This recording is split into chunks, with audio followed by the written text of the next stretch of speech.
مکتوب‌های استاد عینی جزئی از تاریخ پرحادثه ملت ماست. مکتوب‌های عینی افشاگری راه پرشیب و فراز و ناهموار مردم تاجیک در جاده تاریخ سازی است. مکتوب‌های استاد عینی بیانگر تلاش‌های بی‌دریغ او در جاده دولت سازی نوین تاجیکان است.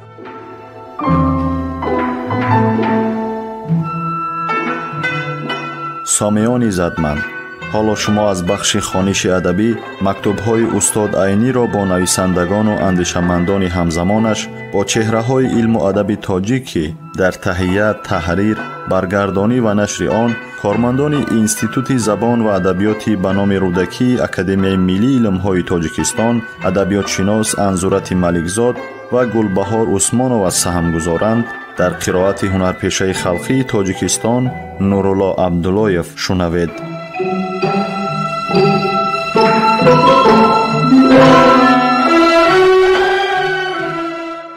جواب صدرالدین عینی به تبریک ها 29 نوامبر سال 1935. جواب رفیق عینی به تبریک ها. در مجلس تنتناناک پریزیدیوم کمیته اجرایی مرکزی جمهوری سوسیالیستی شوروی تاجیکستان با یک جایگی پلنوم شورای شهر استالین آباد در شب 26 نوامبر سال 1932. رفیقان، استاد بزرگ ادبیات پرولتاری مکسیم گورکی در جشن 40 سالگی فعالیت ادبی خود گفته بود که در دنیا هیچ مملکت نیست که مثل مملکت شورایی نویسندگان خود را، زیاییان خود را احترام نماید. در مملکت شورایی ما هر حادثه که در بابت ادبیات روی می‌دهد، از این جمله یوبیلی من که با این همه تنتنه گذرانیده شده ایستاده است، آن سخن استاد محترم را با زیادت اثبات و تصدیق می نماید. رفیقان، من شکران این همه اهمیت را که پارتی کمونیستی، حکومت شورایی و جماعت شورایی به یوبیلی من داد، به هیچ وجه به هیچ زبان ادا کردن نمی توانم. شخصا من و فعالیت شخصی من به هیچ وجه به این همه مکافات ها و احساسات ها نمی ارزد. من اینها را به نام ادبیات عالم شمول شورایی، به نام نویسندگان جوان شورایی قبول کرده می توانم. یعنی جشن کلکتیو نویسندگان شورایی ماست می گویم. چپک زنی های دور و دراز. رفیقان، حالا شما به مناسبت 30 سالگی فعالیت ادبی من جشن می نمایید. شاید فعالیت ادبی من از این هم بیشتر سالها را دیده باشد، اما در حقیقت فعالیت من تاریخ دراز ندارد. آره، من دوره فیودالیسم را دیدم و با ادبیات آن دوره فعالانه اشتراک نمودم. اینچنین دوره جدیدیسم را هم دیدم و با ادبیات آن دوره هم فعالانه اشتراک نمودم. اما در هر دوی این دوره ها هم من چیزی را که حتی خوانندگان همان دوره ها را هم باشد قناعت کناند به وجود آوردن نتوانستم. از ایجادیات من هر چیزی که قابل تحسین و تنقید جماعت شده است تنها میوه اکتبر است. چپک زنی های پرموج. یعنی فعالیت ادبی من در حقیقت از 10-15 سال زیادتر تاریخ ندارد. رفیقان، من انقلاب اکتبر را در 40 یا 42 سالگی هم پیشواز گرفتم و من شاگرد 40 ساله اکتبر شده به این مکتب در آمدم. عادتاً فرزند آدم از 8 سالگی تا 20 سالگی شاگردی می کند، می آموزد. اما من در 40 سالگی خود شاگرد شدم. یک چند سال خود را در شاگردی و یاد گرفتن گذراندم. بعد از آن کار سر کردم. این است که فعالیت ادبی من در حقیقت بیشتر از 10-15 سال تاریخ ندارد.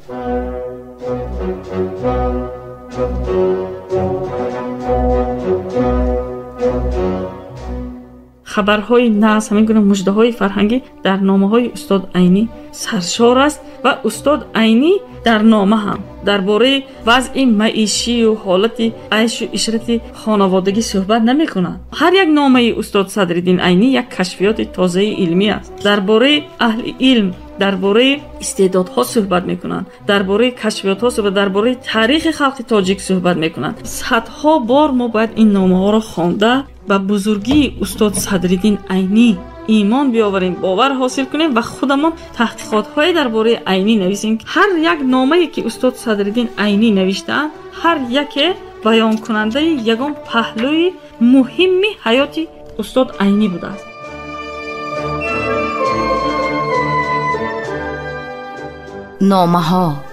نامه های سرنوشت ساز و تاریخ ساز ملت. نامه های اصالت آفر و آرمانگرای ملی. نامه های خودشناسی و خودآگاهی ملی. نامه های افتخار برانگیز و هویت ساز استاد بزرگ صدرالدین عینی.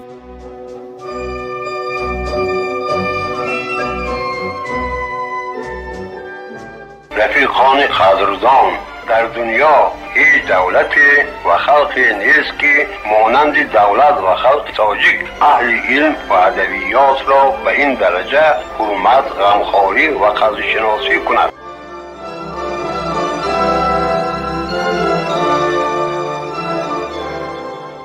آره رفیقان، من در 40 سالگی خود شاگرد شدم، اما مکتب انقلابی اکتبر مرا در پیران سالگی هم به شاگردی خود قبول نمود.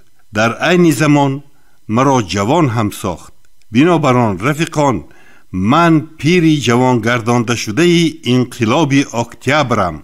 چپک زنی های غلغله دار. رفیقان، از اینجا دو مسئله دیگر می روید. یکم اینکه دوره فیودالیسم قابلیت مرا تربیه کرده نتوانست. اینچنین دوره جدیدیسم هم مرا تربیه کرده نتوانست، زیرا هر دوی آن دوره ها هم از قابلیت تربیه کنندگی محروم بودند یا اینکه محروم شده بودند. تنها انقلاب اکتبر و پارتی کمونیستی توانست که مرا تربیه کند و مرا از سر نو سازد. چپک زنی ها. پس معلوم می شود که پارتی کمونیستی و حکومت شورایی در تربیه کردن و از سر نو ساختن آدم ها قوه فوق‌العاده، قوه معجزه‌کارانه داشته است. چپک زنی ها.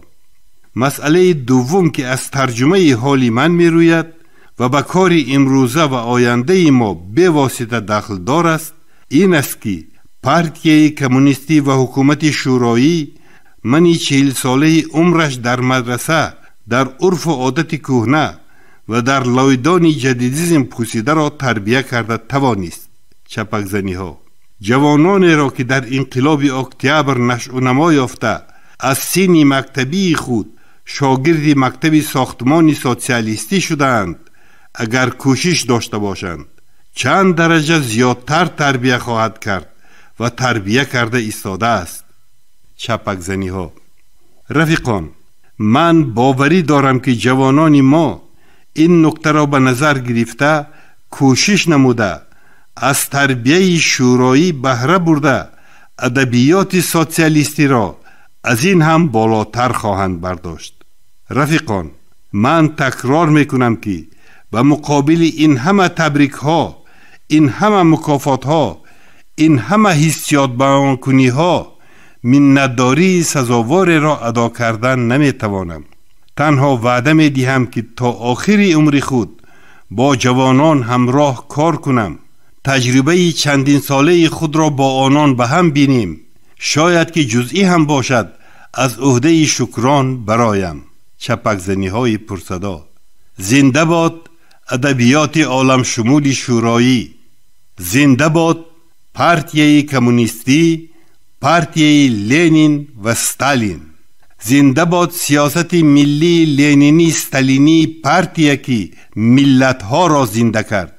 زنده باد پیشوای پرولتارهای تمام دنیا، تشکیل کننده همه غلبه ها و موفقیت های ما، استالینی بزرگ. همه از جا برخواسته به رفیق عینی دور و دراز چپک میزنند. ارکستر مارش اینترنشنال را می نوازد. چپک زنی ها باز دوام میکنند. صدای زنده باد ادیب بزرگ ما عینی از زال شنیده می شود. با سلام رفیقانه، عینی.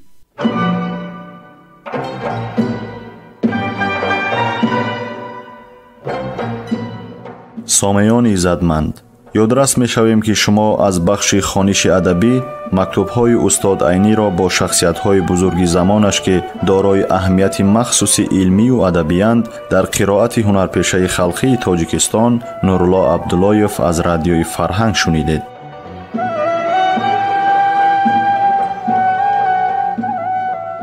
در تهیه و پیشنهاد گفتار سهم گذاشتند صلاح‌الدین نورزاد و لطفیه قربانова. انجام خوانش ادبی شاد و مسرور باشد.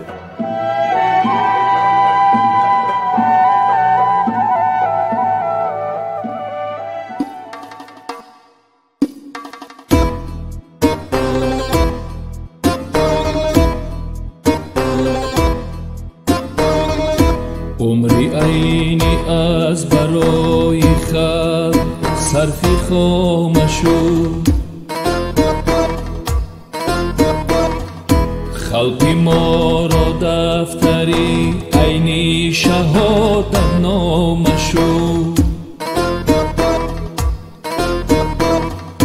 عمری عینی از برای خلق صرفی خامشو،